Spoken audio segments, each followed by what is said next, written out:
ચાલુ કરશે? શ્રી નરેશભાઈ એક સારું વ્યસન મુક્તિ માટે કામ કરે છે અને વ્યસન એટલે વિનાશ.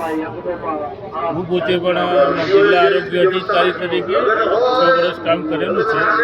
ગુજરાતમાં ઘણા બધા દર્દીઓ પણ જોયા છે. એમાં અત્યારે હાલ જે મૃત્યુનું મેઇન કારણ છે ને લંગ કેન્સર છે. લંગ કેન્સર થવાનું મુખ્ય કારણ તમાકુ જ છે. તમાકુથી 300 જાતના રોગો થાય છે. અને એક વખત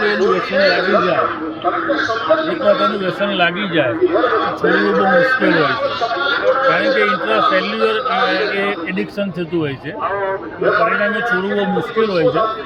પરંતુ એક વખત જો બરાબર સંયમ તમે રાખો અથવા આ ટાઈપની સંસ્થાના કોઈ માણસોને મળો અને એ લોકો તમને જો સારું સમજાવે અને જો એકાદ વ્યસન છૂટી જાય તો તમે કાયમ માટે તમે નિરોગી રહી શકો છો.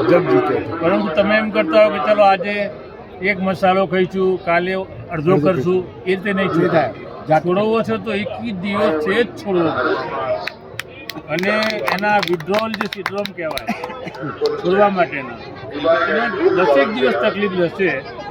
જ્યારે તમે વ્યસન છોડશો ત્યારે તમને ઊંઘ બરાબર નહીં આવે, તમને માથું દુખશે, તમને બેચેની લાગશે, પગ તૂટશે, કામ કરવાનું મન નહીં થાય, નોકરી જવાનું મન નહીં થાય. આવા સિમ્ટોમ ફક્ત 10 જ દિવસ માટે જ રહે છે. એ મારો પર્સનલ અનુભવ છે. એના માટેની દવાઓનું આપણે અવેલેબલ છે બધી. તો વિડ્રોવલ સિન્ડ્રોમ માટે જે તમારે દવા જોઈતી હોય એ અમારા જોડેથી તમને ફ્રીમાં મળે છે. તો શા માટે તમે આખું જીવન તમે બરબાદ કરો? તો આવી આ સંસ્થાનો આભાર માનો.